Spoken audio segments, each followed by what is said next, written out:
psaume 26. Rends-moi justice, Éternel. Car je marche dans l'intégrité. Je me confie en l'Éternel, je ne chancelle pas. Sonde-moi, Éternel. Éprouve-moi. Passe au creuset mes reins et mon cœur. Car ta bonté est devant mes yeux. Et je marche dans ta vérité. Je ne m'assieds pas avec les hommes faux. Je ne vais pas avec les gens dissimulés. Je hais l'assemblée de ceux qui font le mal. Je ne m'assieds pas avec les méchants. Je lave mes mains dans l'innocence. Et je vais autour de ton autel, Éternel, pour éclater en action de grâce. Et raconter toutes tes merveilles.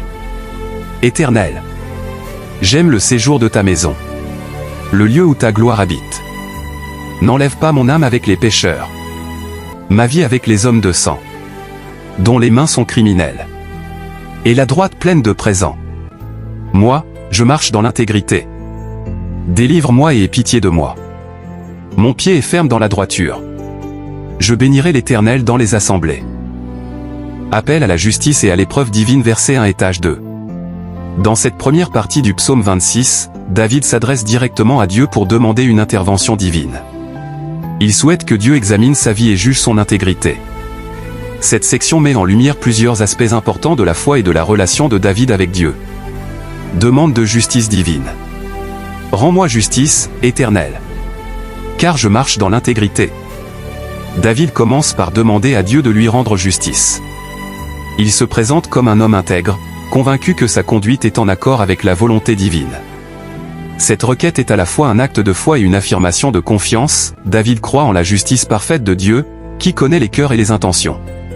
Cette demande montre aussi que David se considère innocent des accusations ou des malheurs qu'il subit. Il ne cherche pas à se justifier par ses propres forces, mais s'en remet entièrement à Dieu pour confirmer sa droiture.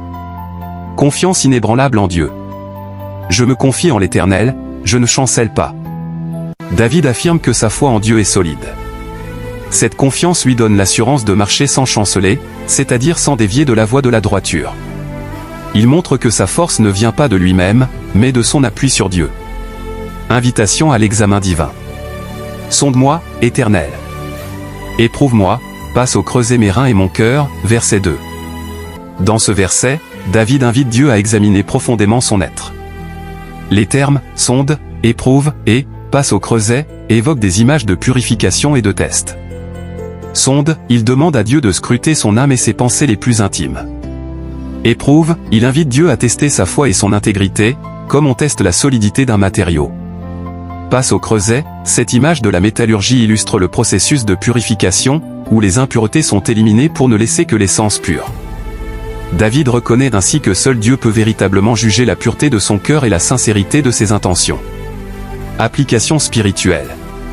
Cette partie du psaume nous invite à plusieurs réflexions. Une vie intègre, comme David, nous sommes appelés à marcher dans l'intégrité et à aligner nos actions sur nos convictions spirituelles. La confiance en Dieu, placer notre confiance en Dieu nous permet de rester ferme face aux épreuves. L'examen spirituel, il est essentiel de demander à Dieu de sonder nos cœurs pour révéler nos intentions et nous purifier. Cela demande une humilité et une disposition à accepter la correction divine.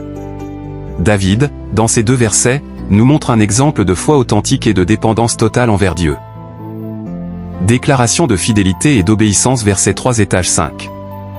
Dans cette partie, David affirme son engagement à vivre selon la vérité de Dieu. Il exprime son rejet des mauvaises influences et son attachement à une vie conforme à la volonté divine. Fidélité à la vérité divine. Car ta bonté est devant mes yeux, et je marche dans ta vérité, verset 3. David reconnaît la bonté de Dieu comme un guide constant dans sa vie. Cette bonté, ou grâce en hébreu, Hesed, représente l'amour fidèle et inébranlable de Dieu. En gardant cette bonté, devant ses yeux, David affirme quel est son point de référence et sa motivation.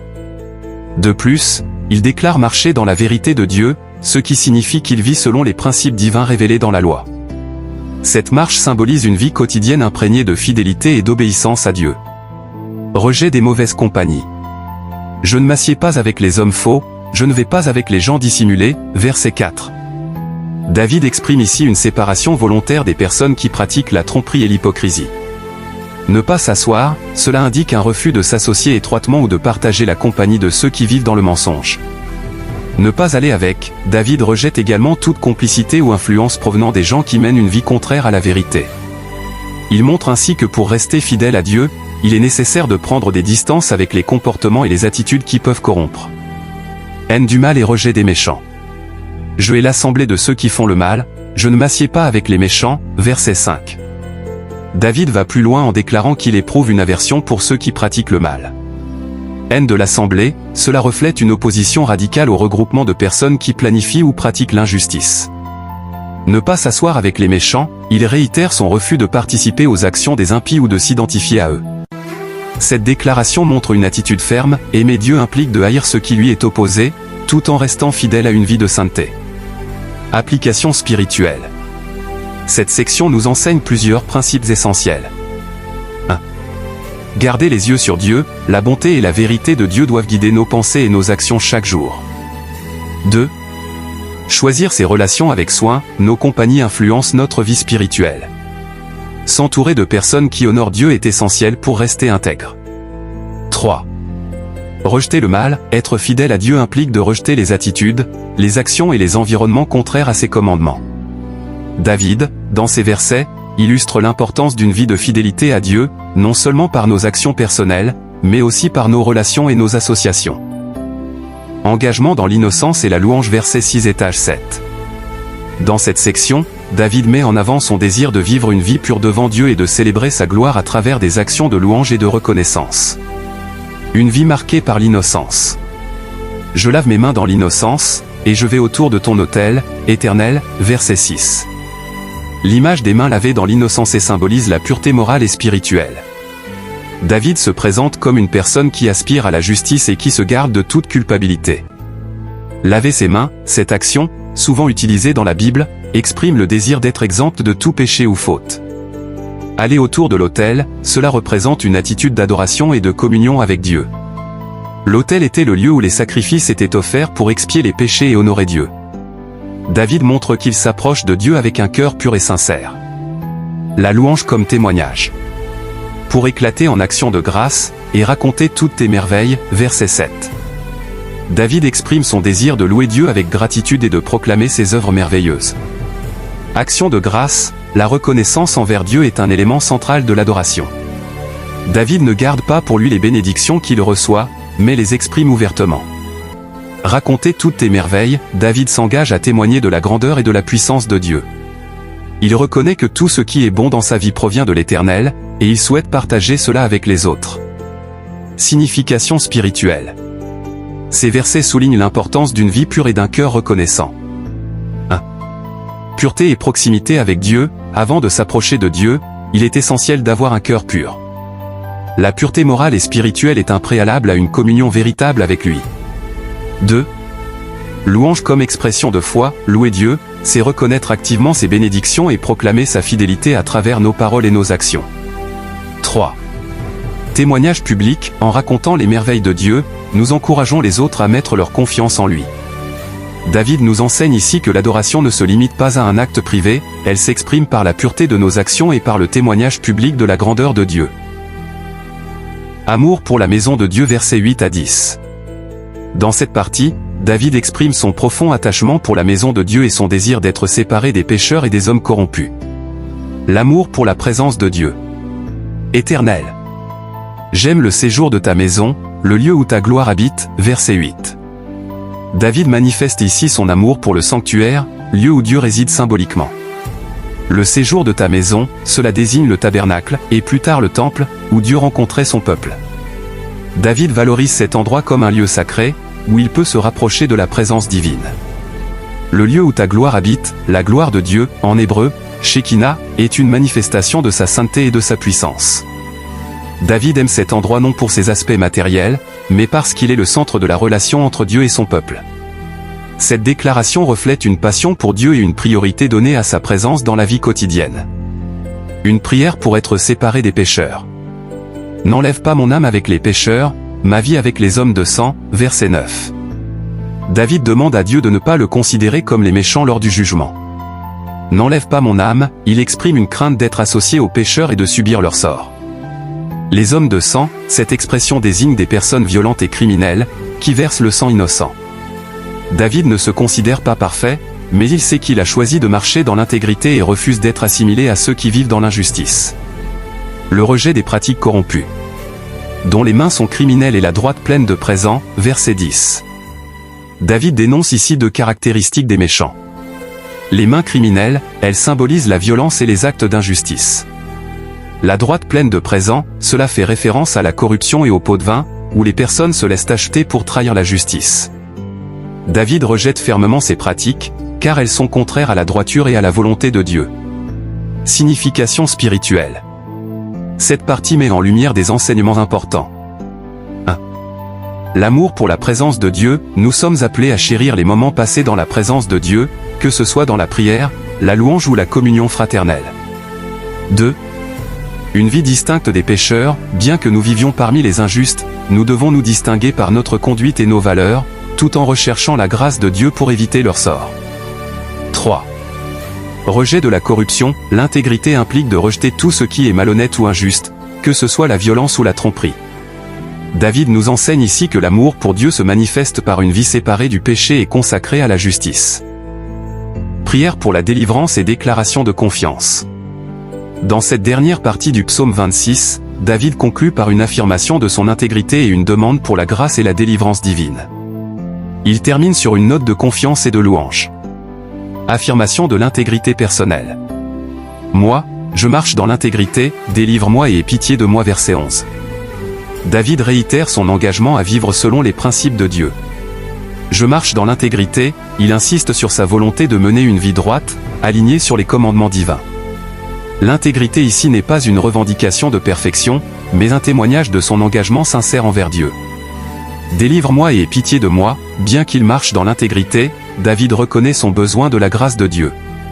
La délivrance et la miséricorde ne viennent pas de ses propres efforts, mais de l'amour et de la puissance de Dieu. Confiance dans la fermeté de Dieu. Mon pied est ferme dans la droiture, verset 12a. David exprime une assurance, sa fidélité à Dieu lui donne une stabilité spirituelle. Mon pied est ferme, cela symbolise une vie bien ancrée, non ébranlée par les tentations ou les épreuves. Dans la droiture, sa stabilité repose sur sa décision de marcher selon la justice divine. Cette droiture est une conséquence de sa relation avec Dieu et de son engagement à vivre selon sa volonté. Louange dans l'assemblée. Je bénirai l'Éternel dans les assemblées, verset 12b. David termine avec une déclaration de louange publique. Je bénirai l'Éternel, cela montre sa reconnaissance et son désir de glorifier Dieu pour sa bonté et sa fidélité. Dans les assemblées, David insiste sur l'importance de rendre témoignage devant la communauté. Sa louange n'est pas seulement personnelle, mais elle devient un exemple et une inspiration pour les autres. Signification spirituelle. Cette dernière partie nous enseigne plusieurs vérités spirituelles. 1. La marche dans l'intégrité, vivre une vie droite ne signifie pas être parfait, mais être sincèrement engagé à suivre Dieu et dépendre de sa grâce. 2. Confiance en Dieu, même face aux épreuves, nous pouvons avoir une stabilité spirituelle en nous appuyant sur Dieu et en marchant dans ses voies. 3. La louange communautaire, la foi n'est pas seulement individuelle, elle se manifeste également dans le partage avec les autres, en proclamant la grandeur de Dieu dans la communauté. David conclut son psaume avec une foi inébranlable, une reconnaissance de sa dépendance envers Dieu et un désir de glorifier l'Éternel devant tout son peuple. Leçon du psaume 26 pour notre vie quotidienne. Le psaume 26 est une prière de David qui reflète sa confiance en Dieu, son engagement à marcher dans l'intégrité et son amour pour la présence divine. Ce psaume offre des enseignements précieux que nous pouvons appliquer dans notre vie quotidienne. Vivre dans l'intégrité. David commence par déclarer : Rends-moi justice, Éternel, car je marche dans l'intégrité. Ce verset nous invite à examiner nos vies et à vivre en cohérence avec nos valeurs spirituelles. L'intégrité signifie agir honnêtement, avec droiture, même lorsque personne ne regarde. Dans un monde où les tentations et les compromis sont fréquents, ce psaume nous rappelle que notre conduite doit être alignée avec la volonté de Dieu. Application, posez-vous cette question, vos choix quotidiens reflètent-ils votre foi ? Faites de l'intégrité une priorité dans vos relations, votre travail et vos décisions. Placez notre confiance en Dieu. David dit : Je me confie en l'Éternel, je ne chancelle pas. La vie est pleine de défis et d'incertitudes, mais ce psaume nous encourage à nous appuyer sur Dieu. Lorsque nous mettons notre confiance en lui, nous trouvons la stabilité et la force nécessaires pour surmonter les épreuves. Application, au lieu de vous inquiéter face aux problèmes, priez et confiez vos préoccupations à Dieu. Sa fidélité est un rocher sur lequel vous pouvez vous appuyer. S'éloigner du mal. David affirme: Je ne m'assieds pas avec les hommes faux, je ne vais pas avec les gens dissimulés. Ce passage nous enseigne l'importance de choisir avec soin les influences qui nous entourent. Les relations et les environnements qui encouragent des comportements contraires à la volonté de Dieu peuvent nous éloigner de lui. Application, identifiez les influences négatives dans votre vie. Entourez-vous de personnes qui vous encouragent à grandir spirituellement et moralement. Approchez Dieu avec un cœur pur. David dit: Je lave mes mains dans l'innocence, et je vais autour de ton autel, Éternel. Nous ne pouvons pas nous approcher de Dieu avec des cœurs chargés de péché ou d'hypocrisie. Ce verset nous rappelle l'importance de la repentance et de la purification intérieure. Application, avant de prier ou de louer Dieu, prenez un moment pour examiner votre cœur. Demandez pardon pour vos péchés et approchez-vous de lui avec sincérité. Louez Dieu publiquement. David conclut en disant: Je bénirai l'Éternel dans les assemblées. Ce psaume nous rappelle que la foi n'est pas seulement une affaire personnelle, mais qu'elle doit être partagée. Témoigner des bontés de Dieu inspire les autres et renforce notre propre foi. Application, prenez l'habitude de remercier Dieu, non seulement en privé, mais aussi devant les autres. Partagez avec vos proches comment Dieu agit dans votre vie. Résumé pratique. Le psaume 26 nous enseigne à 1. Marcher dans l'intégrité. Restez fidèle à vos valeurs, même face à la pression. 2. Faire confiance à Dieu, comptez sur lui dans chaque aspect de votre vie. 3. Rejetez les influences négatives, choisissez des relations qui vous rapprochent de Dieu. 4. Cherchez la pureté spirituelle, approchez Dieu avec un cœur repentant et sincère. 5. Témoignez de votre foi, partagez votre gratitude et louez Dieu dans vos cercles. Ce psaume nous rappelle que, malgré les défis, une vie alignée sur Dieu est une vie remplie de paix, de force et de joie spirituelle.